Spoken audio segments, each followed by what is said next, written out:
টি-20 বিশ্বকাপের সুপার 8-এ যেতে আজ জয় চায় বাংলাদেশ। একই সমীকরণ নেদারল্যান্ডসের সামনেও। বিশ্বকাপ নিয়ে আমাদের বিশেষ আয়োজন কাভার ড্রাইভে সবাইকে স্বাগত জানাচ্ছি। আমি রাকিবুল হাসান, আর আমার আজকের অতিথি সাবেক ক্রিকেটার ইশতিয়াক আহমেদ। আপনাকে স্বাগত জানাচ্ছি। ধন্যবাদ। যেটা বলছিলাম যে খুবই ক্রুশিয়াল একটা দিন বাংলাদেশ ক্রিকেটের জন্য, কারণ যেহেতু সাউথ আফ্রিকার সঙ্গে অপরচুনিটিটা নষ্ট করা হয়ে গেছে, এখন নেদারল্যান্ডসকে হারানো ছাড়া কোনো পথ আসলে খোলা নেই।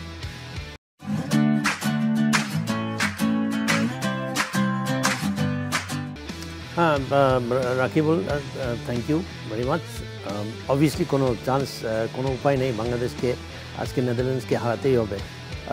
বাংলাদেশের last experience with Netherlands was not good world কাপে 2023-তে ওয়ানডে ওয়ার্ল্ড কাপে। এবং নেদারল্যান্ডস একটা দল যেটা বড় বড় দলকে হারানোর একটা ইয়ে রয়েছে, সাউথ আফ্রিকাকে প্রায় হারিয়ে দিয়েছিল সেটাই। বাট হ্যাভিং সেড দ্যাট, আমার মনে হয় বাংলাদেশ ইউএসের এই উইকেট থেকে বেরিয়ে আসবে। আমার মনে হয় যে নর্মাল একটা অ্যাটমসফিয়ার, নর্মাল একটা উইকেটে খেলার একটা হয়তো বা সুযোগ আজকে হবে। সেটাকে আমার মনে হয় যে they'll try and capitalise, because I think যে উইকেট নিয়ে অনেক কথা বলি হয়েছে, যেটা at the end of the day it bothers the minds of the players. তো সেটা ছাড়া আমার মনে হয় সেই জিনিসটার থেকে তারা মুক্তি পাবে। So del try to think normal and একটা গেম প্ল্যান করবে এবং প্রত্যেকটা প্লেয়ার তাদের স্বাভাবিক খেলার চেষ্টা করবে।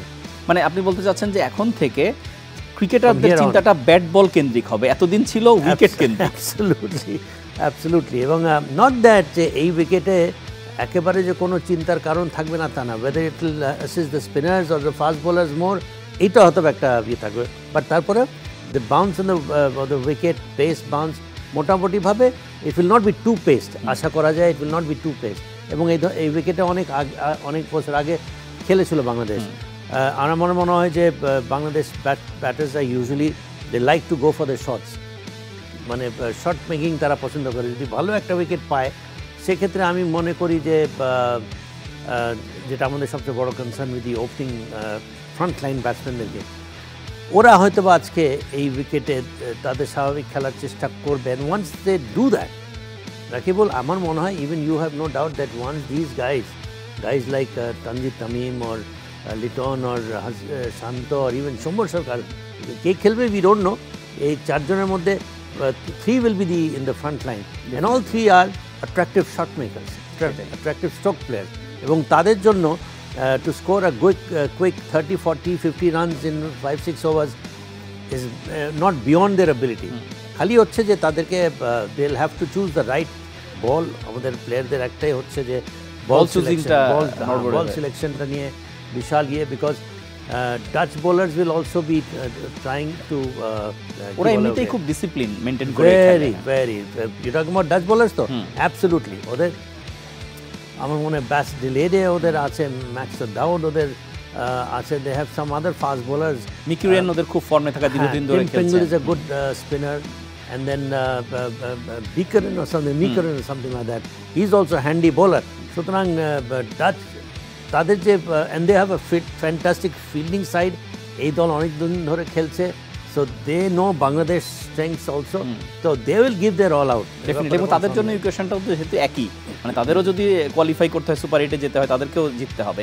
আপনি একটা স্মৃতির কথা বলছিলেন, এবং অনেক ক্ষেত্রে এই যে ভেন্যু কেন্দ্রিক স্মৃতিটা ক্রিকেটারদের জন্য বাড়তি টনিক হিসাবে কাজ করে। 2009 বাংলাদেশ প্রথম অ্যাওয়েতে কোনো টেস্ট জিতেছিল, যদিও সেখানে ওয়েস্ট ইন্ডিজ তখন একটা আন্দোলনের মধ্যে ছিল, সেকেন্ড স্ট্রিং দল খেলেছিল, বাট তারপরেও সেই ম্যাচে কিন্তু সাকিব ক্যাপ্টেনও ছিলেন, কারণ মাশরাফি ক্যাপ্টেন ছিলেন, ইনজুরিতে পড়ে গেলেন, সাকিব তখন ক্যাপ্টেন ছিলেন। সব মিলে এই স্মৃতিটা তো অবশ্যই একটু হলেও কাজে দেবে। হ্যাঁ, ওখানে অনেক প্লেয়ার ভালো খেলেছে। মাহমুদ আল রিয়াদ, আই রিমেম্বার, এই player excellent. Shakib Al Hasan score century, 5 wicket, man of the সিরিজে ছিলেন তিনি। তামিম ইকবালেরও 17 রান ছিল। তো 2 জন মেম্বার ওই সিরিজ থেকে এখানে আছে, and the most experience players না বললেই নয়। সেটাই, সাকিব আল হাসান যতই অফ ফর্মে থাকুক না কেন, যতই আমরা গালমন্দ করি না কেন, but he is one player যেটা আমরা যদি তার উপরে নির্ভর করতে চাই, এত কিছুর পরেও আমরা তার উপরে নির্ভর করতে যদি চাই, ইট will not be out of place to depend on him, because আমরা জানি যে ওর উপরে নির্ভর করলে যে জিনিসটা হবে, সে যদি ডেলিভার করে, হিল ডেলিভার বিগ, ডেফিনেটলি। যেরকম বোলিং, যেরকম ব্যাটিং। অথচ এখন পর্যন্ত সে কিছু করে, এবং we should all expect, we should all demand যে আজকের খেলায় তার একটা বড় ভূমিকা। আমি এই প্রশ্নটাই আপনাকে করতে চাচ্ছিলাম যে আজই কি সেই দিন যেখানে সাকিব কামব্যাক করবেন? কী কারণে বলছি, কারণ উইকেটটা স্পিন ফ্রেন্ডলি। সেন্ট ভিনসেন্টে যদি আপনি রেকর্ড দেখেন, সাকিব নিজের উপর প্রচণ্ড চাপ নিয়ে ফেলেছেন, তার পারফরমেন্স ঠিক হচ্ছে না, র্যাঙ্কিং থেকে নেমে গেছেন, অনেক কিছু। ফলে জবাব দেওয়ার জন্য আজকেই তো পারফেক্ট দিন সাকিবের জন্য। Well, I mean he should live up to his stature. তারপরে তার মাঠের বাইরের যেগুলো activities and the way he has presented himself as someone very confident, someone who's untouchable, এই ধরনের একটা সে নিজেকে ওর সম্বন্ধে একটা পারসেপশন নিজেই সে ক্রিয়েট করেছে। So it's about time he delivered, because আমার মনে হয় যে too much has been talked about him, probably unnecessarily, এবং now is the time to deliver আমার মনে হয়। And he has the capability, এমন না যে তার মধ্যে সেই ইয়েটা নাই। Whole of Bangladesh will be looking towards him, যে আজকের দিনটা, বিকজ আজকে ইটস এ ভেরি ক্রুশাল, একটু স্লিপ আপ হলে বাংলাদেশের স্বপ্নটাই শেষ হয়ে যাবে। স্বপ্নটাই শেষ হয়ে যাবে। আমি মনে করি সেটা হয়তো বা হবে না, because normally Bangladesh should go through, but আজকে জাস্ট ইন কেস সাকিবের মতো প্লেয়ারের ওই রকম সিচুয়েশন যদি অ্যারাইজ করে, আমরা দাবি করি সে যেন এটাকে পূরণ করে। তার আপনি যে কথাটা বললেন যে আসলে সেটা হবে না, হওয়ার কথা না, যদি আমরা স্বাভাবিকভাবে চিন্তা করি, কিন্তু এই বিশ্বকাপ তো আমাদের স্বাভাবিকভাবে চিন্তা করতে দিচ্ছে না। আপনি যদি নিউজিল্যান্ডের অবস্থা দেখেন, আপনি যদি পাকিস্তানের অবস্থা দেখেন, শ্রীলঙ্কা যেভাবে বের হয়ে গেল টুর্নামেন্ট থেকে, ফলে সব মিলে সেই টেনশনটা থাকছে যে, কারণ ছোট দল বড় দল বলে কিছু নেই আসলে। না, আমি কেন বলছি, বিকজ দুইটা খেলা বাংলাদেশ কিন্তু টাইট ম্যাচ খেলেছে, তলানিতে ছিল, কিন্তু nobody had any hope on this guys, but তারপরে উই অল থিঙ্কিং যে বিগত ইয়েতে তারা বড় দলকে হারানোর মতো যে অভিজ্ঞতা নাই তা না, তারা কিন্তু বড় বড় দলকে সময় মতো হারিয়েছে। তো সেইটাকে লক্ষ্য রেখে তাদের মধ্যে সেই সামর্থ্য আছে, একটুখানি হলেও সবার মধ্যে সেই আশা ভরসা ছিল, এবং তারা সেটা করেছে। They got back fighting against Sri Lanka, South আফ্রিকার বিরুদ্ধে। তো সেটা এখন তারা একটা ছন্দে আছে বলে মনে হচ্ছে। ডেফিনেটলি। আমরা একটু 11-এর মধুর সমস্যা নিয়ে কথা বলতে চাই। আমরা গতদিনই জানতাম শরীফুল বোলিং শুরু করেছেন, যদিও গত ম্যাচটা খেলেননি। যে জায়গায় চেঞ্জটা আসতে পারত, তানজিম সাকিব, তিনি আবার এমন পারফর্ম করেছেন যে শরীফুলকে নেয়ার আসলে সুযোগ থাকছে না।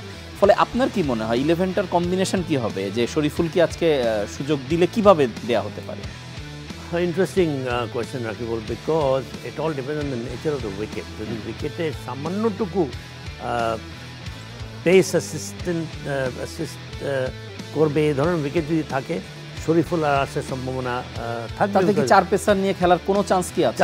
সেটাই বললাম, এখান থেকে কাউকে বাদ দেওয়া যাচ্ছে না, কিন্তু সেটাই 3 outstanding bowler, at least let alone Shakib, এখন শরীফুলের আসার চান্স আছে, because Shariful has been a very successful bowler. এখন উইথ ভেরি ফিট শরীফুল, আমার মনে হয় this strength of the pace battery will be strengthen. সেটা যদি কিনা সামান্যটুকু যদি সেই আভাসটা পায় যে হ্যাঁ এই উইকেটে আমরা চান্স নিতে পারি এগেন্স্ট পেস, বাট সেটা যত বুঝছি যে আনলাইকলি। এখানে ইন্টারেস্টিং ব্যাপার হচ্ছে, যেহেতু আমরা জানি ঐতিহ্যগতভাবে সেন্ট ভিনসেন্ট স্পিনারদের পক্ষ নেয়, ফলে শেখ মাহাদির দলে আসার একটা চান্স বলা যায়, এবং সেক্ষেত্রে 3 স্পিনার হয়ে যাবে, যে রিশাদ, সাকিব এবং শেখ মাহাদি। আপনি কি এমনটা মনে করেন যে এটা জাকির আলীর জায়গায় শেখ মাহাদি, নাকি আবার সৌম্য সরকার ব্যাক করার চান্স দেখছেন?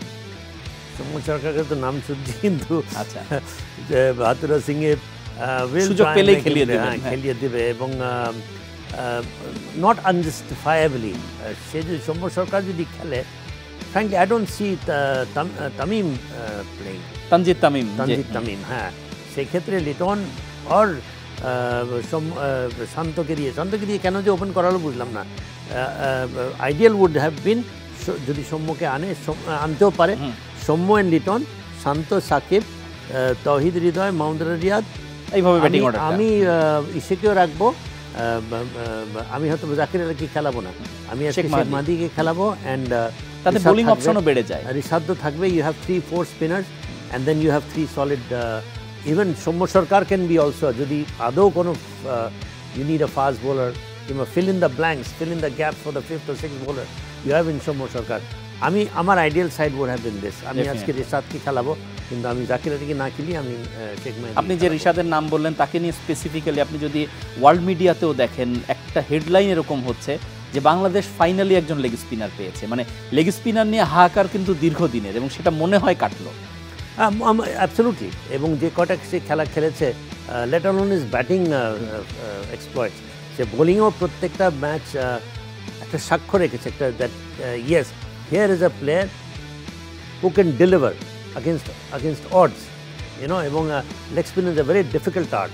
এবং সেখানে সে আমার মনে হয় যে তার কোটাতে তার যতটুকু করণীয়, যেখানে উইকেট পাওয়ার সে পেয়েছে, আদারওয়াইজ আমার মনে হয় যে he is done his job, একটা রেসপন্সিবিলিটি, তার যতটুকু রোল সেটা সে পালন করেছে। এবং এখন বরঞ্চ তিনি আরও আদর্শ উইকেটে আসবেন, কারণ এতদিন যে উইকেটটা ছিল সেটা পেস বোলারদের অ্যাসিস্ট করছিল, যেখানে তিনি ভালো করেছেন, আর এখন তার নিজের টাইপের উইকেট তিনি পাবেন। এবং একটা he adds variation to the bowling, left arm spinner, off spinner, leg spinner, so he adds variation to the bowling, সেই জন্য ওর থাকাটা অপরিহার্য মনে করি। ডেফিনেটলি। আমরা একটু নেদারল্যান্ডসের এন্ড থেকে যদি আলাপ করি, আমরা বলছিলাম এই দলটা খুব ডিসিপ্লিনড এবং তারা বাংলাদেশকে অতীতে সারপ্রাইজ করেছে একাধিকবার।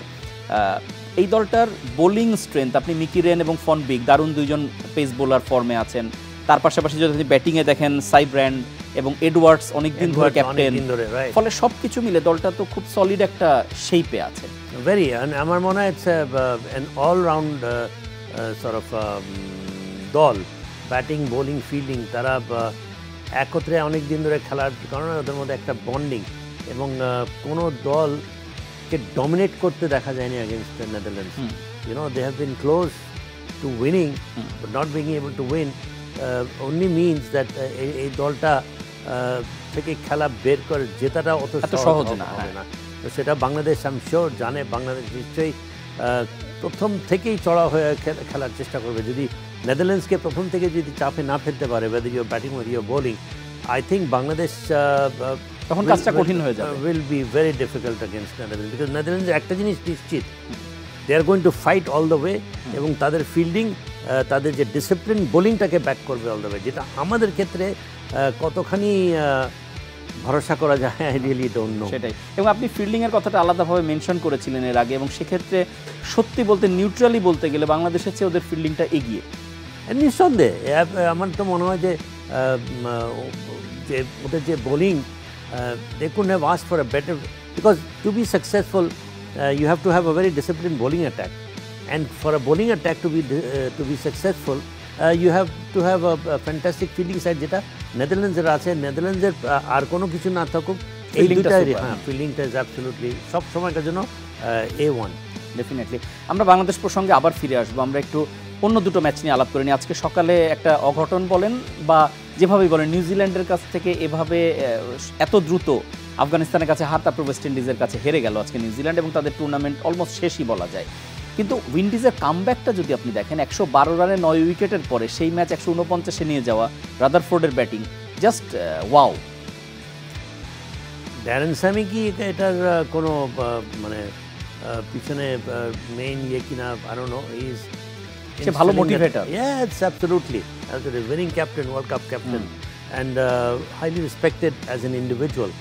এবং আমার মনে হয় যে একটা টিম একত্র করার যে গুণাবলী দরকার একটা লিডারের, as we all know, they are এবং তিনি ক্যাপ্টেনও হয়েছিলেন যখন ওয়েস্ট ইন্ডিজ খুব খারাপ একটা সময় পার করছিল, সময় যাচ্ছিল। Absolutely right.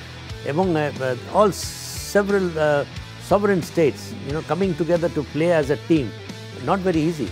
এদেরকে একত্রে করে এদের থেকে বেস্টটা আদায় করে নেওয়া, একজনের এক্সট্রা কিছু লিডারশিপ কোয়ালিটিস লাগে, যেটা আমার মনে হয় যে সেটা ড্যারেন স্যামির আছে অফ দ্য ফিল্ড। যে কারণে আমার মনে হয় যে the team of West Indies has always been very talented. ওদের খালি একটাই জিনিস ছিল, the proper leader to take the team forward, যেটা আমার মানে যেটা আমরা নর্মালি মাঠের ক্যাপ্টেনের কাছ থেকে দেখি, এবার সেটা ওয়েস্ট ইন্ডিজের ক্ষেত্রে বিহাইন্ড। মানে আমরা কিন্তু মাঠে দেখছিলাম ড্যারেন স্যামি কিন্তু বারবার রবমান পাওয়াল, যে ক্যাপ্টেন বাউন্ডারি লাইনের বাইরে ছিল, সময় সময় তাকে উপদেশ দিচ্ছে, সময় সময় তাকে মোটিভেট করছে। সে বোঝাই গেছে যে কতখানি ওর একটা প্রভাব আছে দলের উপরে। ডেফিনেটলি। এবং যেটা সোফার দেখা গেল যে ওয়েস্ট ইন্ডিজ তার নিজের মাটিতে মানে একটা উইনিং টিমের যে লক্ষণগুলো দেখা যায়, সেটা মনে হয় দেখা যাচ্ছে। হ্যাঁ, দে আর এনজয়িং। অনেক দিন পরে ওয়েস্ট ইন্ডিজ দল, তারা তো কোয়ালিফাই লাস্ট হিসেবে তারা Qualify খেলতে পারেনি। হ্যাঁ। দুই একটা ওয়ার্ল্ড কাপে মনে খেলতেই পারেনি। ওয়েস্ট ইন্ডিজের মতো দল, ক্যান ইউ ইমাজিন, যারা নাকি ওয়ার্ল্ড ডমিনেট করেছে মানে ever since they started playing cricket.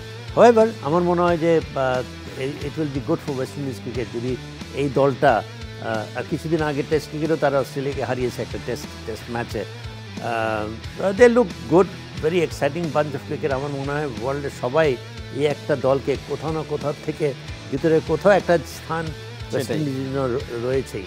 একইভাবে এই যে আপনি মনে স্থানের কথা বলেন, নিউজিল্যান্ড যে টাইপের ক্রিকেট খেলে তাদের প্রতিও কিন্তু হোল ওয়ার্ল্ডের একটা মানে সবচেয়ে জেন্টেল দল এরকম একটা বিষয়, কিন্তু সেই দলটাও যে পারফর্ম এবার করলো সেটা really frustrating. Wonder what went wrong. Kane Williamson তো এখনও ফর্মে আছে। এমন হতো যে লিডারশিপের প্রবলেম, এমন হতো যে অ্যাডমিনিস্ট্রেশনের প্রবলেম, এমন হতো যে রিফটস আছে টিমে, নাথিং অফ দ্যাট সর্ট। তাদের যেটা হয়েছে যে তারা অনেক বেশি ড্যারেল মিচেল, কনওয়ে এদের এক্সপ্লোসিভ ইনিংসের উপর ডিপেন্ডেন্ট, সেইগুলো যখন হচ্ছে না সব মিলে তারা আসলে ছিটকে। আজকে জিমি নিশম একটা অসাধারণ একটা নাম্বার 6 নাম্বার 7 প্লেয়ার, তারকে আজকে যেভাবে আউট হতে দেখলাম। ইভেন দো ওয়েস্ট ইন্ডিজ কিন্তু কয়েকটা ক্যাচ মিস করেছে, কয়েকটা রান আউট মিস করেছে, সুযোগ কিন্তু ওয়েস্ট নিউজিল্যান্ডের ছিল, কিন্তু এই ইনকনসিস্টেন্সিটা ওয়েস্ট ইন্ডিজের আছে কিন্তু ভাইটাল জায়গায় যে এটা সমস্যা করতে জায়গায় গিয়ে they somehow the other goof up and yet তারপরে তারা এনজয় করে। সবচেয়ে বড় জিনিস কি ওয়েস্ট ইন্ডিজের, যে no matter what, whether you lose whether you win, ওরা নাচছে গাচ্ছে খেলছে এনজয় করছে। সেই ক্ষেত্রে একটা মজার কথা বলি, সেন্ট ভিনসেন্ট মাঠে 4টা সুইমিং পুল আছে, মানে একটা ক্রিকেট মাঠে ছোট ছোট 4টা সুইমিং পুল, মানে দর্শকরা হচ্ছে সেখানে সুইমিং করতে করতে খেলা দেখতে থাকবেন, মানে ফিলটা এরকম, কতটা এনজয় করে তারা এটা বোঝাই যায়। আমরা একটু ইন্ডিয়ান ম্যাচ নিয়ে যদি কথা বলি, যে যুক্তরাষ্ট্রের সঙ্গে ম্যাচটা, সেটাও কিন্তু যদিও 7 উইকেটের জয় দেখা গেছে, কিন্তু ম্যাচটা টাইট ম্যাচই ছিল। ওয়েল আই মিন ইউএসএ দেখেছে যে তারা they are maybe preparing themselves to be at the world stage on a regular basis. কারণ যেভাবে বিরাট কোহলি রোহিত শর্মাকে আউট করলো, প্রথম দিকে একটু প্রেশারে রেখেছিল। India is actually too professional, too clinical. India আর অস্ট্রেলিয়া এই দুইটা দল আমার মনে পড়ে না যে কোনো সময় কোনো আইসিসি অ্যাসোসিয়েট দল তাদেরকে হারাতে পেরেছে কিংবা তারা কোনো অপরচুনিটি লুজ করে না, অপরচুনিটি দেয় না। But coming back to USA, আমার মনে হয় যে ইটস এ স্পিরিটেড সাইড, এবং যদি তারা কোয়ালিফাই করে আমার মনে হয় একটা যোগ্য দল হিসাবেই যাবে তারা। সেটাই। আমরা অনুষ্ঠানের প্রায় শেষ দিকে, আমরা বাংলাদেশ প্রসঙ্গ দিয়ে অনুষ্ঠান শেষ করতে চাই। বাংলাদেশের আজকের ম্যাচের জন্য 11 নিয়ে আমরা একটা বলছি, আমরা সবাই ধোঁয়াশার মধ্যে আছি, কিন্তু আপনি কি মনে করেন এই ম্যাচের কোন পয়েন্টগুলো খুব বেশি অ্যাড্রেসড হওয়া উচিত? Obviously your opening front line batters, power প্লেটাকে অ্যাডভান্টেজ নিয়ে good quick start, good quick runs on the board, and then you take it up from there, not to lose too many wickets, play off the 20 overs. At least এই দলের এগেনস্টে যদি ফার্স্টে batting করতে হয় 160-170 bear minimum, আমি তো মনে করি সেটা বাংলাদেশের অন্তত 150-60 রান করার সামর্থ্য আছে। সেটা যদি করতে পারে with this kind of discipline and fantastic bowling side, not just discipline, একটা জেতার একটা, আমি তো মনে করি না জেতার কোনো কারণ। সেন্ট ভিনসেন্টের টি-20 কিন্তু খুব বেশি হয়নি, মাত্র 2টো টি-20 হয়েছে, এবং উইকেটের যা চরিত্র সব মিলে এখন পর্যন্ত দেখা গেছে তাতে এখানে ওই 150-60-70 এই টাইপের রানেরই খেলা হওয়ার কথা। হ্যাঁ, এবং এই রানটা যদি না করতে পারে, যদি বাংলাদেশ আগে ব্যাটিং পায়, এবং ব্যাটিং সেটা করতে গেলেই আপনি সবসময় তহিদ হৃদয় এবং মোহাম্মদ রিয়াদের উপরে নির্ভর করতে পারেন না। আর আমাদেরকে ধরেই নিতে হবে যে আমাদের প্রথম সারি যারা ব্যাটসম্যানরা, তারা তিনজনের মধ্যে 3জনই তো আর স্কোর করবে না, এদের মধ্যে একজন মিনিমামকে করতে হবে, এবং দায়িত্ব কিন্তু নিতে হবে ভাই সাকিব আল হাসানকে। আজকে ওরকম একটা দিন আসছে যেখানে তার গুরুত্ব কতখানি সে, I am sure he knows himself, I am sure he is planning in his mind as how best to utilise his resources. আমার কাছে শেষ প্রশ্ন একদম সংক্ষেপে, শতকরা হিসাবে বাংলাদেশ আজকে কতটা চান্স দেখেন? 60-40। ইশতিয়াক আহমেদ, আপনাকে অসংখ্য ধন্যবাদ আমাদের অনুষ্ঠানে সময় দেওয়ার জন্য। Thank you very much.